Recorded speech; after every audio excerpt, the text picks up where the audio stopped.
पुनः हार्दिक नमन गर्दछु।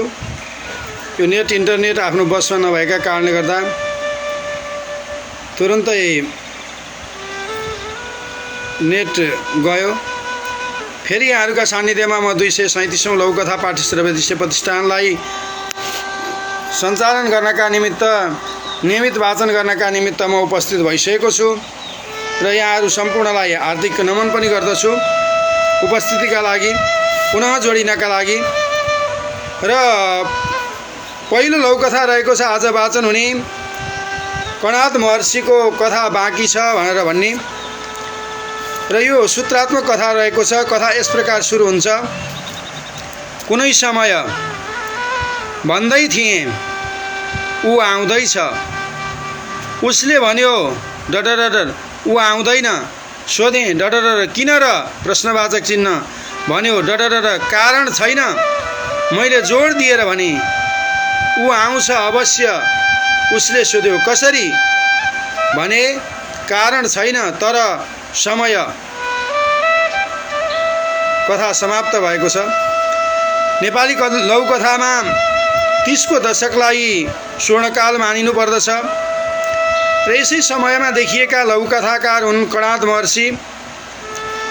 र कणाद महर्षि आख्यान र काव्यलाई सँगै डोर्याएर हिँड्ने एउटा बौद्धिक स्रष्टाका रूपमा हामी चिन्दछौँ। उनी आफ्ना सृजनाहरूलाई सूत्रात्मक बनाउन खप्पिस छन्। प्रस्तुत लघुकथामा पनि कथा बाँकी छ भन्ने लघुकथामा पनि समयको यो एउटा कथा हो र यसमा समयको वर्णन छ। कथा पढ्दा कवि गोपालप्रसाद रिमालको आमाको सपनाको चाहिँ याद आउँछ। जसरी आमाको सपनामा गोपालप्रसाद रिमालले आमा तँ आउँछ, हो बा तँ आउँछ भनेर यसरी सुरु गरेको जस्तै यहाँ कणाद महर्षिले पनि एउटा समयको मागलाई त्यही हिसाब किताबमा सूत्रात्मक ढङ्गले यसरी रचना गर्नुभएको छ। आदरणीय सर्जक कणाद महर्षिप्रति हार्दिक आभार व्यक्त गर्दछु। र त्यस्तै तरहले हाम्रो लघुकथा पाठ्यश्रव्य दृश्य प्रतिष्ठानमा सर्जकहरू उपस्थित भइरहनु भएको छ। आदरणीय व्यक्तित्व माधव पोखरेलले पनि हामीलाई हेरिरहनु भएको छ। उहाँलाई पनि म हार्दिक स्वागत गर्दछु। त्यस्तै गरेर आदरणीय सर्जक हुनुहुन्छ दिनेश निरौला, उहाँलाई पनि म हार्दिक स्वागत गर्दछु र हार्दिक निमन्त्रणा पनि गर्दछु। र केही टिप्पणीका निमित्त, समीक्षाका निमित्त, अभिमतका निमित्त पनि म अनुरोध गर्दछु। हेम पोखरेल पनि नमस्कार गुरु भनेर भन्दै आइसक्नु भएको छ। दिनेश निरौला पनि हार्दिक नमन सम्पूर्ण साहित्यिक मनहरूमा भनेर भन्दै उपस्थित भइसक्नु भएको छ। म हार्दिक स्वागत गर्दछु। र अब ढिला नगरिकन म दोस्रो लघुकथा रहेको छ आज वाचन हुने 237औं लघुकथा पाठ्यश्रव्य दृश्य प्रतिष्ठानमा पुस्तान्तरण भन्ने लघुकथा। कथाकार हुनुहुन्छ कात्यायन र कथा यस प्रकार सुरु हुन्छ। खै उसको हजुरबाले 9 सिन्धेमा जागिर खाँदा के कति घर जाम जोडे थाहा थिएन उसलाई। 90 रुपियाँ हात पर्दा यी सबै घडेरी जोडेको हो भनेर सुनाउँथे उसको बा। 900 को जागिरको पहिलो तलब पाउँदा आधा तोलाको सुनको सिक्री हालेको भने पक्कै सम्झना थियो उसलाई। आज उसको छोराले पहिलो तलब पाउँदा 9000 को जुत्ता किनेर ल्याएको छ। भर्खरै जन्मिएको नातिलाई पुलुक्क हेर्छ र बडबडाउँदै कसम खान्छ यसलाई पनि 90,000 को कुसुमे रुमाल किन्न सक्ने सम्म त पक्कै बनाउनु नै पर्छ भन्दै कथा समाप्त भएको छ। आदरणीय व्यक्तित्वहरू, सर्जकहरू, राजकुमार कार्की नमस्कार सबैमा भन्दै उपस्थित भइसक्नु भएको छ। उहाँलाई पनि म हार्दिक स्वागत र हार्दिक आमन्त्रण गर्दछु र हार्दिक आभार पनि व्यक्त गर्दछु। हाम्रो लघुकथा पाठ्यश्रव्य दृश्य प्रतिष्ठानलाई माया गर्ने व्यक्तित्व हुनुहुन्छ राजकुमार कार्की, दिनेश निरौला, हेम पोखरेल र त्यस्तै गरेर सबैलाई हार्दिक निमन्त्रणा, हार्दिक स्वागत गर्दै म अगाडि बढ्दछु। र वास्तवमा पुस्तान्तरण भन्ने लघुकथा कात्यायनद्वारा लेखिएको लघुकथा रहेको छ। यो कात्यायन एउटा शान्त र सौम्य व्यक्ति मानिन्छन् र कोमामा आमा भन्ने सूत्र उपन्यास हालै उनको चाहिँ प्रकाशित भएको छ। लघुकथाहरूको चाहिँ क्रमबद्ध सिलसिला पनि हो उनको, र उनी थोरै शब्दहरूको सहारामा बोल्ने र लेख्ने गर्दछन् र उनका बोली र लेखाइ बुद्धका वाक्य जस्तै बनेका हुन्छन्। र पुस्तान्तरण पनि एउटा सूत्रात्मक लघुकथा हो यो, र यसले 4 पुस्ताको आर्थिक पक्षबाट समयबोध गराइरहेको छ।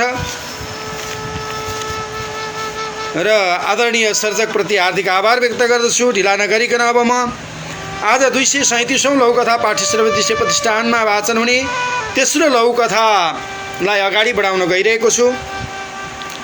र तेस्रो लघुकथा रहेको छ आज वाचन हुने मनोरञ्जन भन्ने।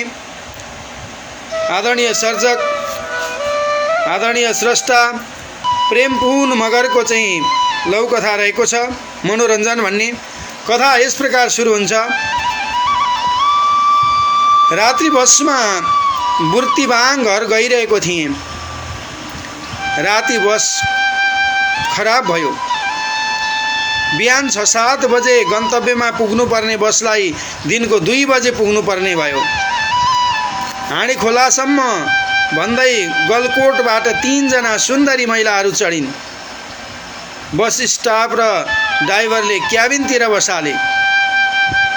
केही बेरपछि हाँसो मजाक सुरुवात भयो। स्टाफ र ड्राइभरले गलल हाँस्दै बोल्न हुने नहुने शब्दहरू प्रयोग गरे। महिलाहरू पनि उत्तेजित हुँदै उनीहरूलाई साथ दिए। धेरैले निकै मजा लिए। मलाई भने कस्तो सङ्कोच लागिरह्यो। हाँडी खोला बजार्ने ती महिलाहरूको झर्ने गन्तव्य आइपुग्यो। स्टाफले 2-2 को दरले 600 रुपियाँ भाडा माग्यो। महिलाहरू एकै स्वरमा कड्किँदै प्रश्नको ओइरो सहित झरे। के को पैसा? यतिन्जेल हामीबाट मनोरञ्जन लिएका होइनौ? के हामी महिलाहरूलाई तिमीहरूका मनोरञ्जन गर्ने भाडो सम्झेका छौ र? कथा समाप्त भएको छ। र वास्तवमा आदरणीय सर्जक प्रेमपुन मगर आधुनिक नेपाली लघुकथाको चाहिँ कथाले नेपाली लघुकथाको विकासमा एउटा अतुलनीय योगदान पुर्याउने सर्जकका रूपमा चिनिनुहुन्छ। यो फेसबुक पेजबाट सञ्चालित शान्त र निरन्तर चलिरहेको पेज हो यो। र आधुनिक नेपाली लघुकथाको विकासमा एउटा अतुलनीय योगदान पुर्याइ पनि रहेको छ। यो फेसबुकबाट चाहिँ एउटा सञ्चालन पनि भइरहेको छ। यस लघुकथालाई यसै पेजबाट लिएको पनि हो। प्रेमपुन मगर सरल स्वभावका कथाकार हुन्। उनी बढीभन्दा बढी समसामयिक विषयमा लघुकथाहरू लेख्छन्। प्रस्तुत लघुकथामा नारीलाई एउटा मनोरञ्जन बनाउन खोज्नेहरूका लागि लेखिएको यो लघुकथा हो।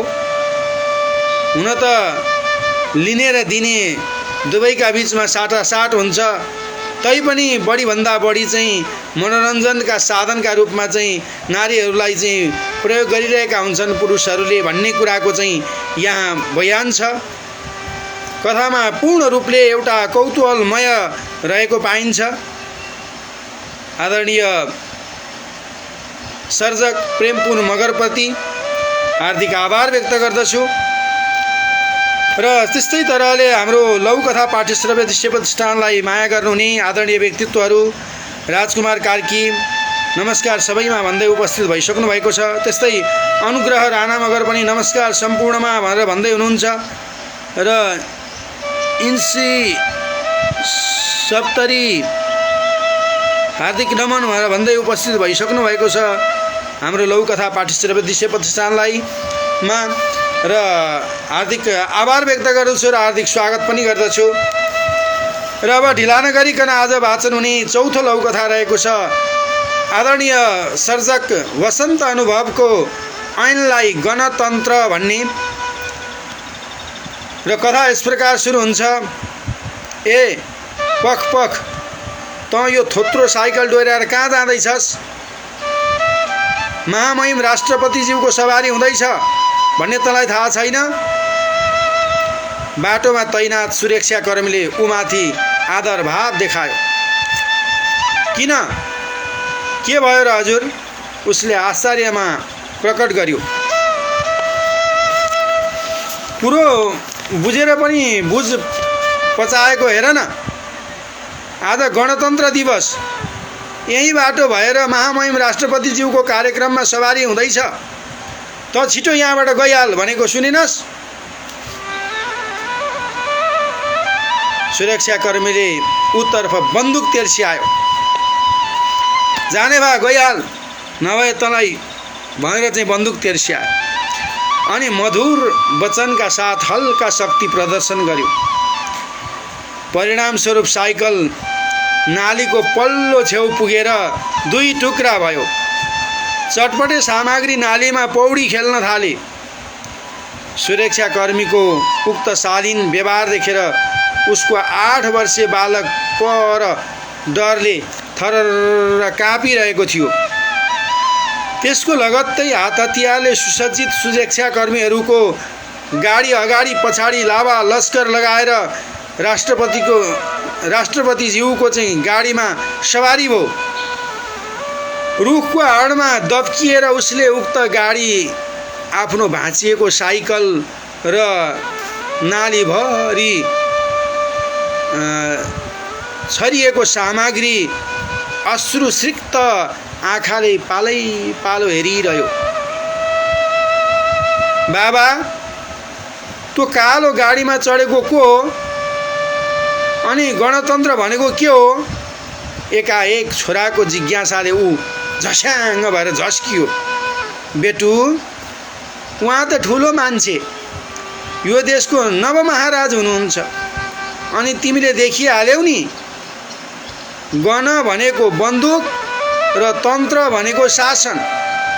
छोरालाई सुमसुम्याउँदै उसले भन्यो र कथा पनि समाप्त भयो। आदरणीय सर्जक, आदरणीय व्यक्तित्व वसन्त अनुभवद्वारा हाम्रो लघुकथा पाठ्यश्रव्य दृश्य प्रतिष्ठानमा प्रेषित भएको ऐनलाई गणतन्त्र भन्ने लघुकथा अत्यन्त मार्मिक लघुकथा रहेको छ। गणतन्त्र एक दिन वा एक हप्ताको चर्चामा रहनुहुन्न भन्ने कुराको सन्देश यसले दिएको छ।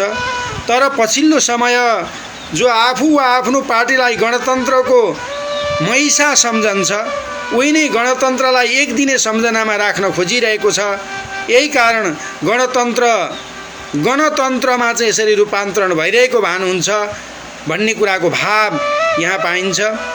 वसन्त अनुभव समसामयिक लघुकथा लेखनमा पोख्त हस्ताक्षर भएका व्यक्तित्व हुन् र कल्पना उनको लघुकथाको जलप हो र नेपाली लघुकथामा वसन्त अनुभव दाङबाट चम्किरहेका एक उज्याला झिल्का अथवा नक्षत्र हुन्। उनले लघुकथामा कुनै दिन आगो ल्याउन सक्छन्, आगो वर्षाउन सक्छन्। प्रस्तुत लघुकथा गणतन्त्र पनि एउटा बालकको जिज्ञासाको लघुकथा हो।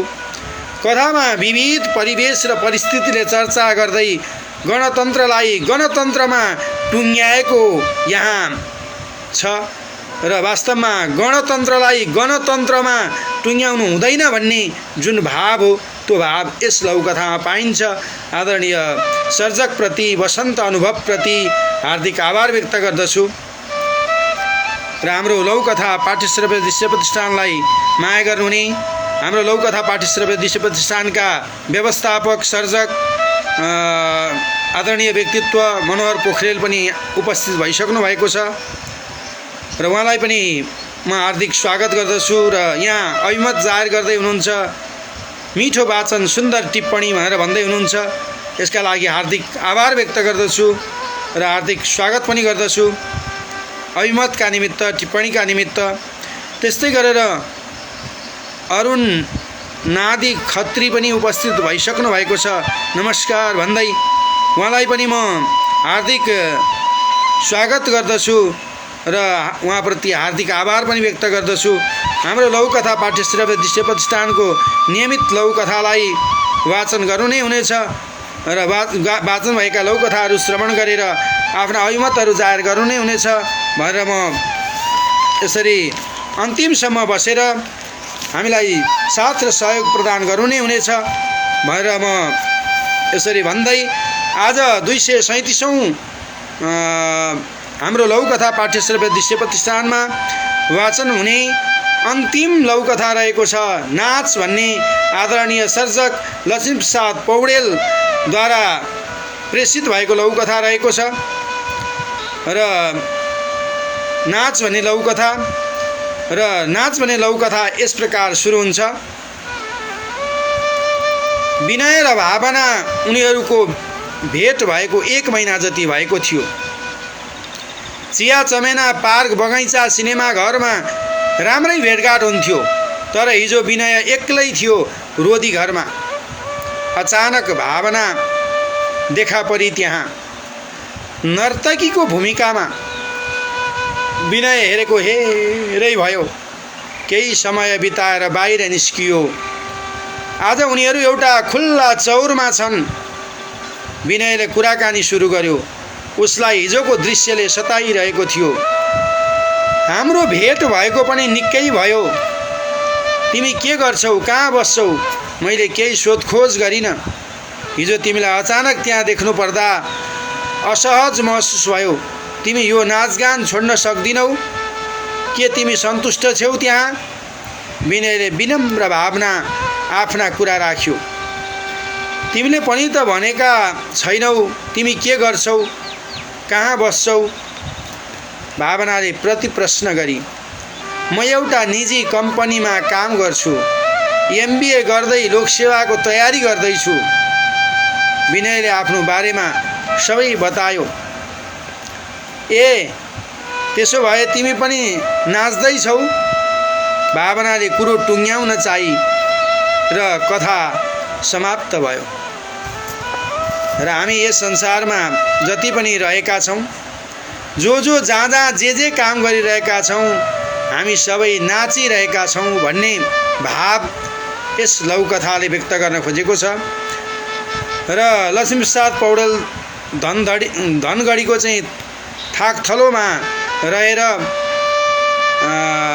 नेपाली लघुकथालाई का क्षेत्रमा एउटा अतुलनीय योगदान पुर्याइरहनु भएको छ।